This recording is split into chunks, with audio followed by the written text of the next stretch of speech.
we will get started. I'm trying to figure out what's going on by hearing myself, and we all have our headphones on, so we'll dive into this experience together. So thank you for having me. I'm Casey Armstrong. I'm the Chief Marketing Officer over at ShipBob.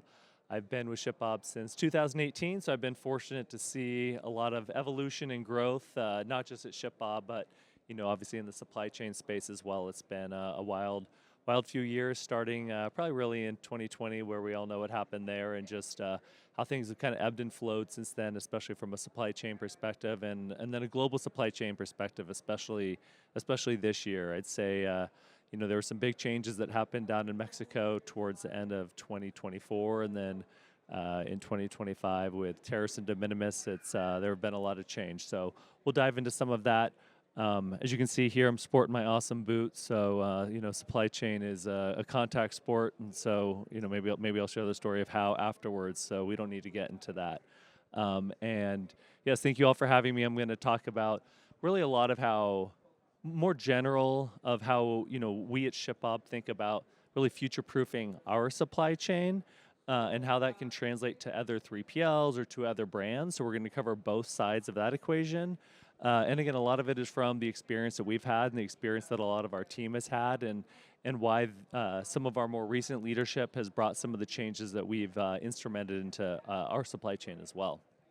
So again, future-proof fulfillment, we're always thinking about how can we set up our businesses not to just succeed in the immediate term, but how can we also set up our businesses, again, whether we're a 3PL or whether we are a brand or portfolio brands, to set it up for the long term as well. I introduced myself, so we'll keep going. We'll dive into the good stuff.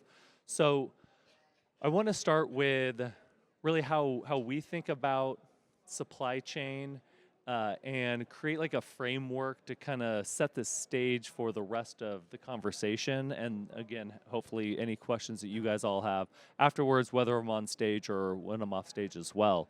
And so it's really around the P&L is where we create this framework and overarching view of the entire supply chain. And so just to really simplify how we view the P&L, it's really, your net revenue, you subtract your variable costs, you subtract your fixed costs, and then again, plus or minus, whatever changes in working capital. And so let's dive into some of those different variables, and then we'll continue to move our way down into the inventory side of the equation as well. And so from a net revenue standpoint, and actually maybe before I dive in there, raise your hand if you are here with a 3PL. None of you? Are you guys all here? Raise your hand if you're here with a brand. All right. Perfect, mostly brands. Okay, so I'll talk about things from both sides because I think it's helpful. Like at ShipBob, for example, it's really helpful for us to understand what are the mechanics that our customers utilize from the brand side to run their business. And I think it's helpful as well for the brands to understand what goes in, what are the inputs and the outputs that their fulfillment or 3PL partners are thinking about as well. Because what's been so interesting with ShipBob is, and for a lot of 3PLs is, I think our business models are so closely aligned in a good way to our customers that it allows us a lot to be on the same page. And so as our customers do well, as a byproduct, we do well as well. And so we are further incentivized to set up our customers for greater success. So let's dive into net revenue. Again, whether it's on the brand side or the 3PL side, it really comes down to the product sales and really what are the different channels that you're going towards, and what does that look like on the margin side at the bottom as well. Returns, damages, discounts. Again, it's something that we think about a lot because for every single discount or damage or return that we have to go after, again, those are just subtracting from our net revenue. And then what is the type of business you're going for? Is it D2C? Is it B2B? Is it omni-channel against different social networks and marketplaces as well? And then the variable costs. So, what are the product COGS? What does that look like over time? How do you have to factor in things like inflation? How did that impact you this year versus prior years? On the freight side, again, how are you shipping these things? Are you distributing your inventory across multiple facilities? Is your partner, if you're a brand, is your partner doing that on your behalf? On the warehouse labor side, and we're really going to dive into the warehouse labor side, but what does that look like from a demand planning perspective, especially with peak? We're heading into the most important time of the year, of course, right now. This is when Some of our customers make 30 to up to 60% of their revenue in really like a 6 to 8 week window. And so labor planning is so important. And what does that look like from full-time labor to temporary labor? Small parcel transportation. I'll talk about this on a couple specific slides, but this is so important where I think this year in particular, we've seen the biggest changes. Of course, there was the post office, NSA, and what was happening between them and UPS, and what was happening with them and DHL, and that caused a massive influx in carrier costs for a lot of brands out there, with DHL in particular, in the middle of the year. And so a lot of brands, prepare for this with GRI, or generate increase, coming towards the end of the year. But to have something like that come, where some brands we were talking to were seeing parcel changes up to 30 to 50% with the post office and DHL issues come in the middle of the year, that's something that a lot of brands were not prepared for. And then customer service. Again, you want to be able to provide the best experience possible and the most transparency to your end consumers as you can, to really reduce those variable costs. And so we'll dive into that as well. And then the fixed costs. So storage, again, I've been at ShipBob since 2018. Prior to ShipBob, I spent a good amount of time over BigCommerce. So I've been in the e-commerce space for a long time, and I helped run a brand before that. But what's interesting when you come from the software side into the fulfillment space is, in software, yes, sometimes you can hit some scaling challenges, but at times you're often just paying AWS or Azure or somebody else more just to increase the amount of, let's say, storage that you have, or the capacity for the throughput and the output that you need. But in the fulfillment space, your warehouse is fixed. And so how do you think about the storage needs, and how do you think about the racking, and how you really set up your warehouse? Material handling, and really on the software side. Software is where we've invested the most. And that way we can set up all of our fulfillment centers, and so that all the data we're looking at is apples to apples, whether it's our flagship facility close to where I live in Southern California, whether it's one of our smaller facilities like we have here in Vegas, or whether it's our latest fulfillment center that we just opened, or that we're about to open up in Barcelona, Spain. And then people and management. This has been interesting too, is we've evolved a lot. And again, I think whether you're a brand running your own facility, whether you're a brand working with a 3PL, or whether you're running your own 3PL, is when you think of the size of your warehouse and how does that impact the types of people that you need. And so as you start to get into just different hierarchies and levels of management, whether you need area managers, and people that are specializing in certain things like returns or value-added services, and what does that look like? It's very different when you're running a 5,000 square foot facility to a 50,000 square foot facility, which were most of ours when I started, to when you're running 500,000 square foot facilities. And then, of course, just the changes in working capital. So how do you think about the safety stock, the throughput? What does that look like, especially during the holidays? And then the holidays, you're often met on the other side of the coin from returns that are coming in January, or maybe you run a health and wellness brand, so it's New Year, New You coming in January, so you see another spike, and then you have to get ahead of the Chinese New Year from a manufacturing perspective, depending on where you manufacture. Regional and inventory distribution is obviously a huge thing. That's something that we think about a lot, which I'll dive into. And then catalog expansion. And so, you have your hero SKUs? Are you building out complementary SKUs? What does that look like, especially as you start building in, these more tail SKUs, and how you want to distribute that inventory as well. And so, again, a lot of this ties into how you're thinking about your business from an inventory standpoint.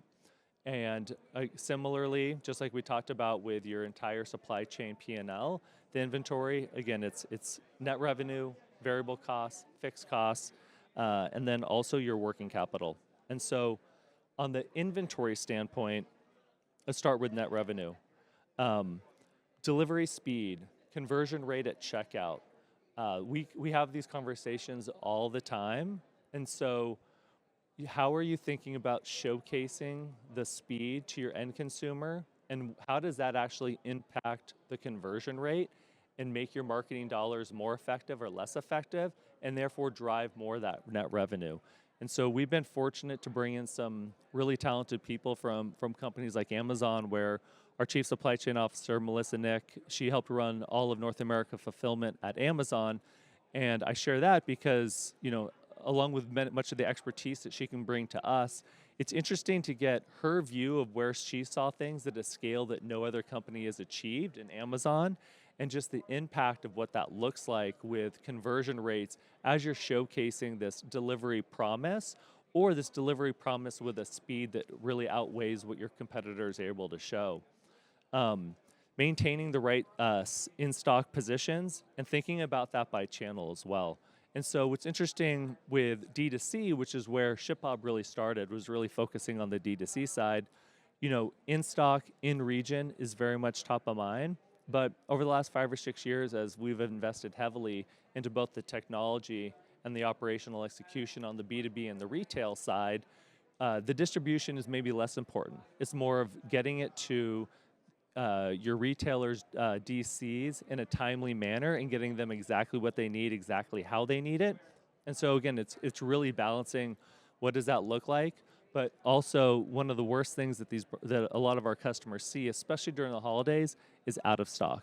And so how are you working with your manufacturer, of course, to get those things in? And I think this has probably been had the most fluctuations this year, as there have been a lot of starts and stops, especially overseas and especially in China, with a lot of the tariff and de minimis issues. And then also redundancy in case of disruption. And so this has been interesting. I'll give a couple anecdotes more from the 3PL side, but again, even if you're a brand, I think it's important to understand the importance of redundancy in the partner that you pick. And so, this actually happens somewhat often, but I remember, I think it was 2021, so we were coming out of the COVID craze, and there was this freak like winter storm in February in Texas, where we actually have quite a few facilities. And in the greater Dallas-Fort Worth area, it essentially froze. And I didn't know that Dallas or Texas could actually have some type of freeze storm. And so all of our facilities there essentially had to shut down for 2 days. And even if they wanted to stay open, none of the carriers were operating during those several days in that location.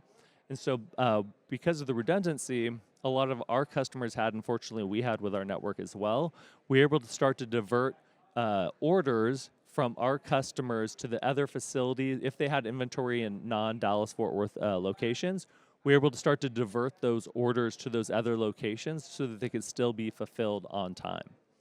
And then the variable costs. And so, again, how are you utilizing freight utilization? This is something that a lot of brands need to think about, especially as they start to get bigger, where you're starting to use things like LTL versus FTL. With FTL, you can often get much better rates, faster delivery, and really improve your margins. And so one of the things that we've rolled out at ShipBob that's been quite helpful, especially for our customers on the brand side, is what we call our inventory placement program. And so it's similar to the Amazon model, where you'll ship everything to one facility, and then based off your demand patterns, we'll distribute them on your behalf. And so one of the things that I'm sure Melissa foresaw, but I personally didn't realize that would be such a big benefit, is our customers then being able to ship us everything FTL, and at once, most often like a full container load, and ship that to us, versus having to send a bunch of smaller shipments to all of our different facilities. And then, of course, MOQs or EOQs, packaging and unboxing, again, from a variable perspective. And so this is something that a lot of our customers, I'd say especially earlier in their journey, kind of underestimate what that total cost and margin impact can be. And so we provide packaging and packaging material for all of our customers, but we also welcome them in to bring in their own custom mailers, custom boxes, really to drive that surprise and delight experience. But it's important also to understand how many touches or what's the complexity to actually build the packaging. When you have a custom mailer, it's very, again, and not every business lends itself to this, but it's so easy to just pack in the mailer, close it, slap the label on, ship it out. But a lot of times, and again, especially with brands earlier in their journey, we often see them come up with these rather intricate and overly complex packouts, which again can add so much money from the pick and pack perspective, and it also adds, if they're fulfilling themselves, also adds much of a lag time on the throughput for how many orders they can get out the door and how many people they need to get the same orders out the door as well. Taxes, tariffs, those implications, that again has been such a massive factor this year. We've been fortunate to roll out some foreign trade zone or FTZ warehouses across our network, so on the West Coast and the East Coast, and we're rolling out some in the Midwest in Q1. And the great part about the FTZs is really the working capital or cash flow optimization that comes from that. And so right now with the situation with de minimis going away, not just in China, but around the world, is when brands ship in, they owe their tariffs and duties on day zero. And so again, let's say you bring in $1 million worth of inventory, you owe, call it 20 to 30%, so $200,000 to $300,000, and you owe that on day zero, and you've not made a single sale. But with FTZ, you're actually able to store it in an FTZ facility, and you pay once it enters U.S. commerce. And so maybe that's an order that comes in through Ulta or Target, and you're able to ship it out, and you probably have net terms, so you actually have not captured the cash, but at least the orders come in. Or when you're sending out D2C orders, and you often can pay weekly or sometimes on a monthly basis with FTZ. And so now you've made those orders. You have that $1 million worth of inventory, you sold whatever, X thousand or X $100,000 worth of D2C orders. Now you've actually captured that revenue. And so you're able to have the funds to pay for that, again, without having to go into debt or without having to start to eat into what you're able to order from an inventory standpoint. I'll dive into fixed costs. So again, the storage needs, it's interesting as these brands really grow, what does that look like from a capacity and warehousing perspective? And then what are the investments you need from an equipment standpoint? So again, if you're a brand fulfilling yourself or you're running your own 3PL, I'm sure that comes top of mind, especially, and I know it did for us when we started to expand a lot from not just direct to consumer, but into the B2B and the retail side as well, where there are a lot of other, these fixed costs that come from the machinery or the equipment or things like forklifts that you need that you don't necessarily need from a direct to consumer standpoint. And then on the other end, if you're a primarily retail or B2B focused 3PL, and then you're moving, or business, and you're moving into D2C, maybe there's things like sortation and other things that you need that you just did not necessarily need prior. And then, of course, the working capital, I'd say the biggest and that's really top of mind right now is really around the forecast accuracy and how that feeds into the labor planning. And that's where we see a lot of brands and 3PLs either make a lot of money or lose a lot of money, especially in Q4. So for the brands, again, inventory is definitely your number one lever. Marketing usually can't fix the inventory mistakes. Sometimes it can help a little bit, but then you're really just paying for ads to get things out the door. We've actually partnered with some of our customers to help them think through some pretty creative ideas and having these like magic box or really unknown boxes where they can order a bunch of, especially on the apparel space, a bunch of clothes that they'll get that's really a grab bag from a lot of the long tail apparel. But again, for the most part, marketing can't fix the inventory mistakes. And so really understanding your inventory strategy and what does that look like for you. So profitability by channel and unit economics. And so I think with a lot of the changes we've seen over the supply chain, especially over the last 5 years, and so again with COVID, it really drove such a fine eye for so many brands to understand supply chain in general much, much better, which I think was a net positive for e-commerce in just understanding the importance of supply chain. Oftentimes fulfillment is possibly the number one line item from a cost perspective. And so I think understanding what goes into that for the brands just helps them build a better brand over time. And then we saw after COVID, there was so much, a lot of the demand waned and there was so much competition. And that married with a lot of the iOS changes that were happening, especially with Meta, which was often the number one traffic driver for direct to consumer, that going down, it was just like this perfect storm where these brands were often put in this really tough place where competition was through the roof and they weren't able to, and demand was down and the number one demand channel was really struggling. And so that really was a forcing mechanism for a lot of brands to even further understand their P&L. And then with this past year, with all of the tariffs and de minimis changes, it's really forced a lot of brands to understand their P&L to an even deeper level, especially on the manufacturing side and things like duties and tariffs and taxes. And what does that look like? And so, again, it's through this pain, I think a lot of the brands and companies like us at ShipBob have come out much, much stronger and understand our business a lot better. But again, that's where understanding your inventory and what does that impact look like, profitability-wise by channel and overall is so important. Conversion drivers, and so I talked about it a little bit before, but something that Melissa, Nick on our team has really showcased through a lot of our experience with Amazon and something that we try to push out to our customers' websites or to our different channel partners is, what are some of the different conversion drivers you can do, not just from a marketing perspective, but how can operations partner with marketing with things like the value of speed or the value of the experience. And so again, whether it's that custom unboxing experience to help try to inflect that conversion rate to increase, or maybe you're showcasing this is going to be there within a certain time frame. And I'll actually give a great example of this in a little bit. Basket analysis, split shipments. So again, how are you splitting your inventory so you can actually get the inventory to your end consumer faster? But also, how do you reduce those split shipments? And so not all split shipments are necessarily a bad thing, but of course you want to keep that as small as possible because it's much cheaper to ship a larger order than to ship multiple orders at the same time. Head, tail, deadwood management, and so related, you want to really reduce the split shipments while driving that speed, but you do need to manage, what are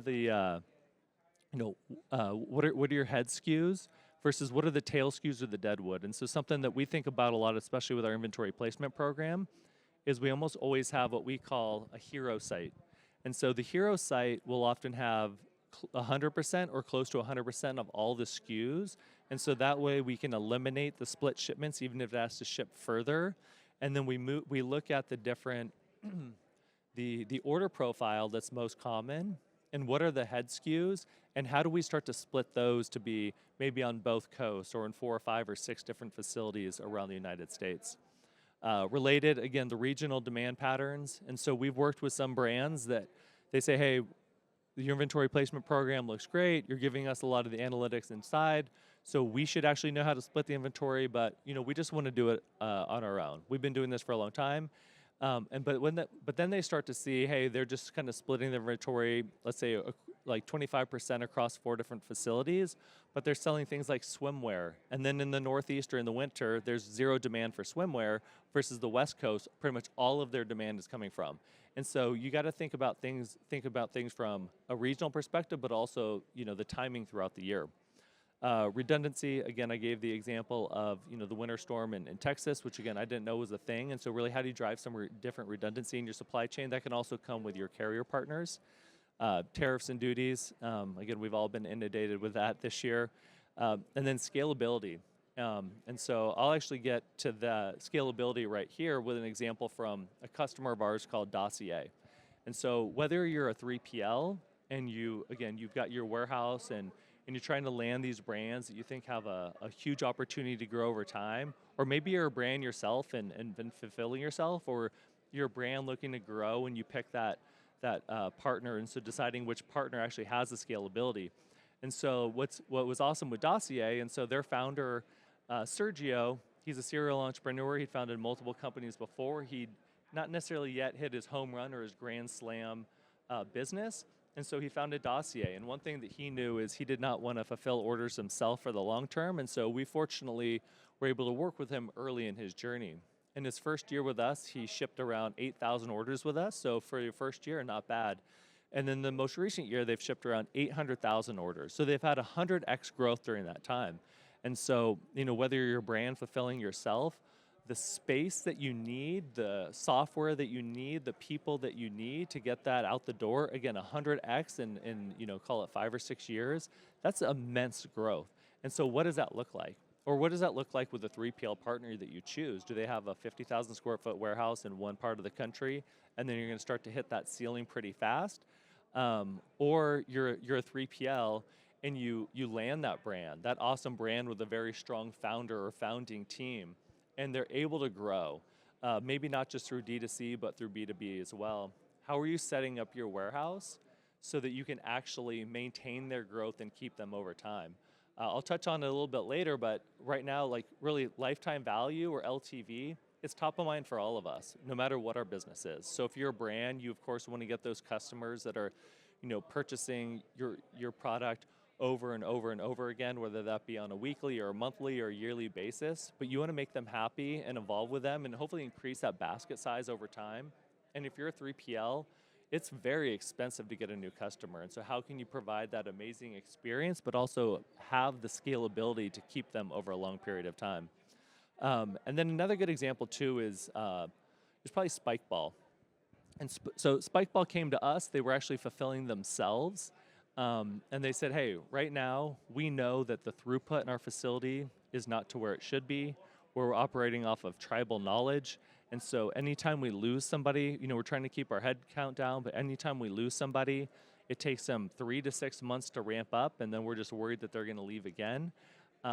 And again, we ship out, we're a sports and toys and games company. We're not a fulfillment solution. And so can you help us with this? So we actually provided our warehouse management system to them, and so they use our WMS in our facility, and then they came to us and they go, hey, this is great, it's saved us money, it's improved our throughput, but we're shipping these big, heavy boxes, and they're often going to California all the time, and their facilities up in Illinois, or it's going down to Florida. And so how can we maybe leverage your facilities as well to help look at the different demand patterns throughout the year, but also split the inventory to help drive as many short zone shipments as possible to, again, reduce that total fulfillment cost. Again, the more you can reduce the shipping costs, again, can add so much incremental dollars to the bottom line. And then the last brand I'll probably call out here is Our Place. And so Our Place is a great example of leveraging an inventory placement program solution as well to really not just reduce the shipping costs, but also how do you drive top line revenue? How can operations be a great partner with the marketing team as well? And so with Our Place, again, often big pots and pans. These things weigh typically between 5 to 20 pounds. What's interesting with their business is they ship a lot of things, ship in own container or SIOC. And so with these, again, relatively easy pack outs. You pull the box, slap on a label, ship it out. But again, these are heavier items. And so with them, by leveraging multiple fulfillment centers, again, based on their demand patterns, they're able to reduce the shipping costs.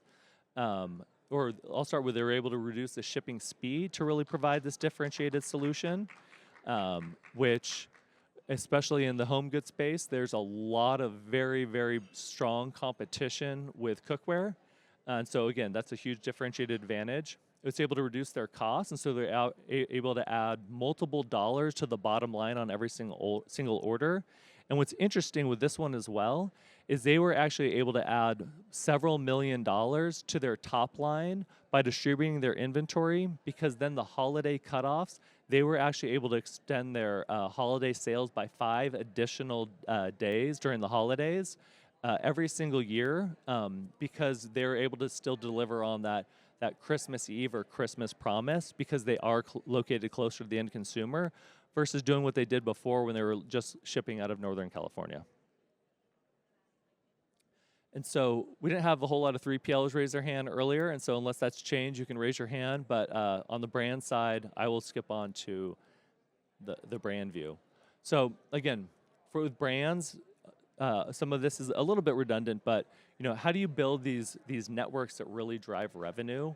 And so again, starting with your conversion goals, what does that look like across the different channels? Again, with us, we're fortunate to support not just D2C, not just Amazon Prep, but also retail and other wholesale solutions like Fair.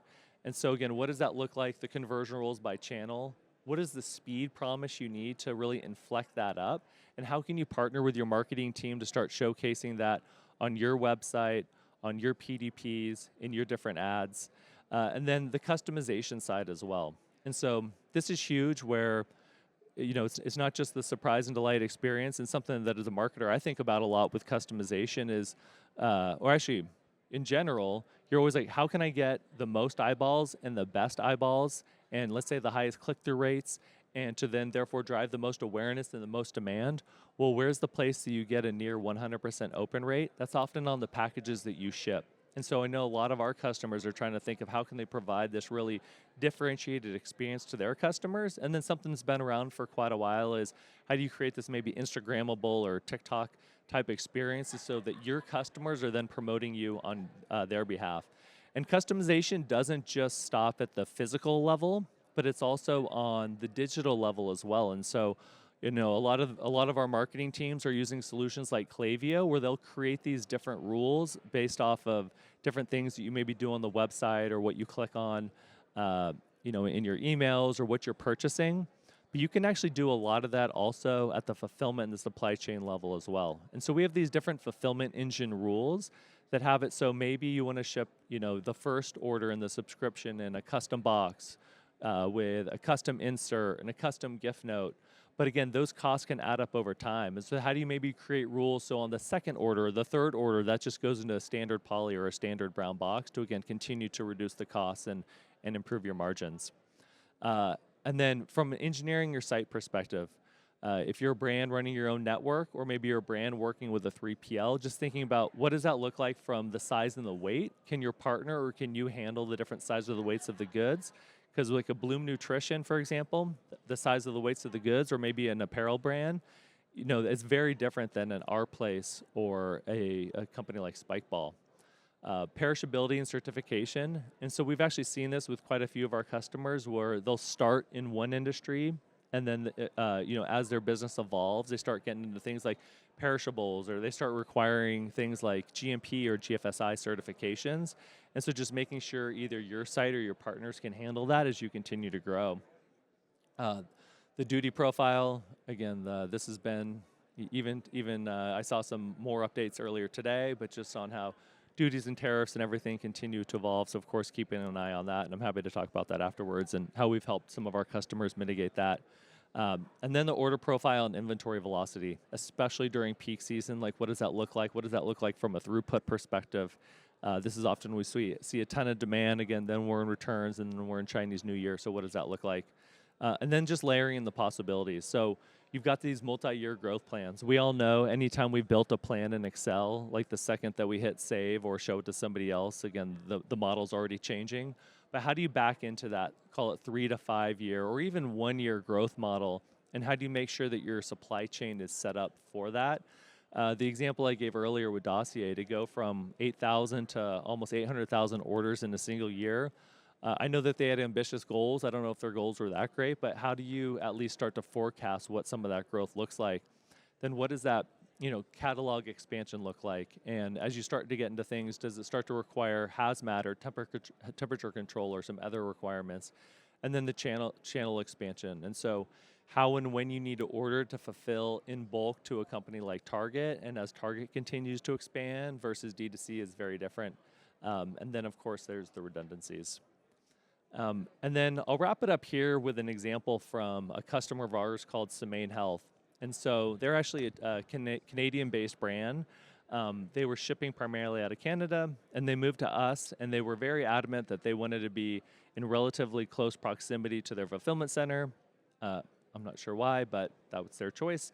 And so they said, hey, we just want to ship out of the Northeast. And we said, that's fine. And so we started shipping out of the Northeast, but then providing them the data to say, hey, well, how can you actually, back to what we talked about earlier with the framework around the P&L, how can you guys start driving more margin to your business? Again, we're very incentivized to set up our customers to succeed, because that means that our business is able to grow with them. And so we're able to show them what would that look like, not just from a fulfillment and delivery experience for their end consumers to help drive hopefully stronger LTV and more repeat purchases, but so the top line by again providing this faster speed, but then also what does that look like on the bottom line? If they were able to distribute to multiple fulfillment centers, how are they able to start to save more money? And in this case, Semaine, by splitting their inventory from 1 to 4 fulfillment centers, they were actually able to save $2 per order. And again, that's going straight to the bottom line. During this time, and it's not just straight from supply chain, it's from their marketing team doing an exceptional job. But they were able to 4x their order volume, while keeping accuracy rates at top notch, and again, reducing the cost by $2 per order. And so again, that's just where, from how you set up your supply chain, whether you're a brand and you're doing it yourself, whether you're a brand and you're going to outsource it, or whether you're a 3PL and you're starting to think about your network and topology design, is just think about, what are the different levers across your P&L, and what are the factors how do you start to stack rank those, and what are the factors that you can control most? What are some of the unique differentiators that you have to, again, really set up your business, not just for success this year, but in the future as well. So thank you very much. Thanks for rolling with me while we've got our silent disco headphones on. If you guys have any questions, I think you actually can ask through the headphones. If not, you guys can grab me after as well. So thank you guys.